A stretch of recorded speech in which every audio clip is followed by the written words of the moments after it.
3 nuovi edifici, uno diurno per l'accettazione, l'URP, i servizi veloci, l'ospedale vero e proprio con i reparti, 360 posti letto, la terapia intensiva, l'urgenza e poi l'edificio servizi con farmacia, laboratori, formazione. Il progetto definitivo del nuovo ospedale di Legnago è pronto, sarà realizzato a stralci di fronte al vecchio ospedale dove ora ci sono i parcheggi. Direi che è un ospedale del futuro, è programmato e progettato con un'ottica assolutamente innovativa. È un ospedale di 6,5 ettari di superficie, 300 milioni di costo, compresi gli arredi e i macchinari, fine lavori 2029-2030.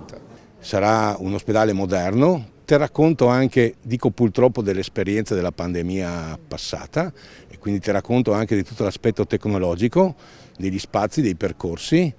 Sarà funzionale a chi deve usarlo, quindi ai nostri dipendenti, ma sarà anche funzionale a chi ne ha bisogno, quindi agli utenti. L'edificio ospedale sarà di 42.000 metri quadri, la progettazione terminerà a luglio, il bando di gara in autunno, inizio lavori primavera 2026 per la comunità di Legnago, un'opera fondamentale. La prima pietra del Mater Salutis venne posta nel 1962, prima ancora 1890 la inaugurazione dell'ospedale civile, quindi capiamo come per secoli di generazione in generazione ci sia stata una grande attenzione della comunità per la cosa più importante di tutte, che è la salute.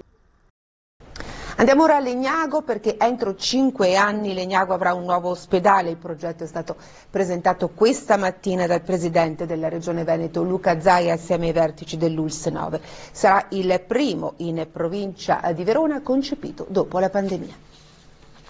Sarà un ospedale da 359 posti, la prima grande opera sanitaria in provincia di Verona nel nuovo millennio, la prima concepita dopo l'esperienza del Covid.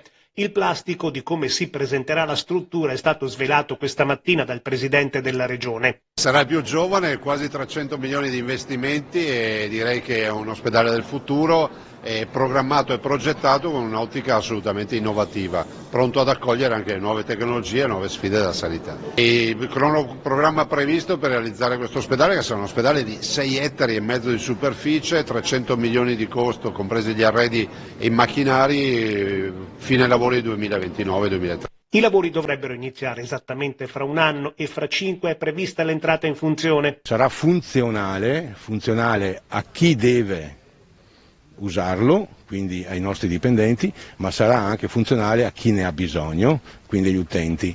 Quindi io dico sempre persona, utente al posto giusto, al momento giusto, con l'operatore giusto al momento giusto. Quindi anche con un'ottica di riduzione di tutti quelli che sono, chiamiamoli, gli sprechi di tempo dovuti un po' da anche una situazione di conformazione dell'ospedale, tenendo conto che questo ospedale è tra gli anni 60 e 70. La vecchia struttura verrà completamente abbattuta e il complesso verrà spostato a nord di una 50 di metri dall'attuale. Il nucleo sarà in quest'area.